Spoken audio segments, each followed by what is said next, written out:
கொண்ட விஜய் தாவேக்கு எதிர்காலம் என்ன? அதிமுகவை புறக்கணித்தது சரியா?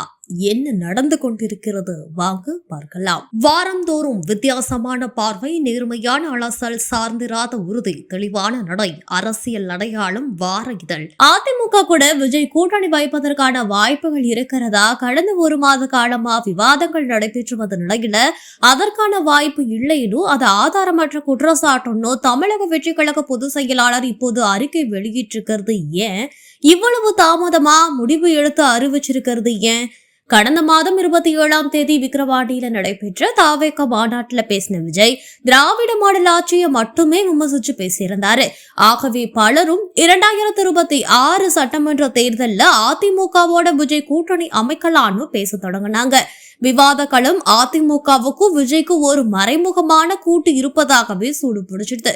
அப்படின்னா யார் முதல்வர் வேட்பாளர்? எடப்பாடி பழனிசாமியை முதல்வர் வேட்பாளரா விஜய் ஏற்பாரா என்ற கேள்வி எழுந்துச்சு. அதிகாரத்துல பங்கீடு விஜய் மாநாட்டுல பேசினதுனால ஒருவேளை அதற்காக கதவை அதிமுக திறக்கலான்னு சொல்லப்பட்டுச்சு. இதுக்கிடையில தான் கட்சி தொடங்குவதற்கு முன்பு வரைக்கும் விஜய்க்கு கண்மூடித்தனமான ஆதரவு அளிச்சிட்டு வந்த சீமான் திடீர்னு தமிழக வெற்றி கழகத்தையும் அக்கட்சியோட நிறுவனரையும் மிகவும் கடுமையா விமர்சிச்சு பேச ஆரம்பிச்சாரு. விடுதலை சிறுத்தைகள் கட்சி ஒருவேளை தமிழக வெற்றி கழகம் பக்கம் தாவலாம்னு சொல்லப்பட்டதை திருமாவளவன் திட்டவட்டமா மறுத்தாரு. ஆக தமிழக வெற்றி கழகத்துல ஒரு வகையில தனித்து விடப்பட்ட நிலையில அதிமுக மட்டும்தான் மௌனமா இருந்துட்டு வந்தது. இந்நிலையில அதிமுக கூட கூட்டணின்னு தான் தோன்றித்தனமா சில தெரிவிக்கும் பொய்யான கருத்துக்களை யாரும் நம்ப வேண்டான்னு தமிழக வெற்றி கழகத்தோட பொதுச் செயலாளர் புஷி ஆனந்த் இன்று அறிக்கை வெளியிட்டு மறுத்திருக்காரு. மேலும் அவர் பெரும்பான்மை பலத்தோட நாட்டு மக்களோட பேராதரவோடு வென்று தமிழ்நாட்டு மக்களோட நலனுக்காக நல்லரசு அமைக்கிறது தான் தமிழக வெற்றி கழகத்தோட குறிக்கோளும் தெரிவிச்சிருக்காரு. கிட்டத்தட்ட கடந்த 27ஆம் தேதி தொடங்கிய இந்த விவாதம் 20 நாட்களுக்கு மேலா நடைபெற்றுட்டு வருது.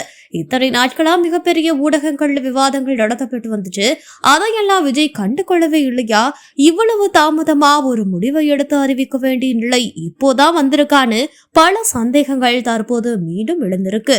இது போல சுவாரஸ்யமான பல பயனுள்ள தகவல்கள் மற்றும் உடனடியான செய்திகளுக்கு தமிழ் நியூஸுடன் இணைந்திருங்கள்.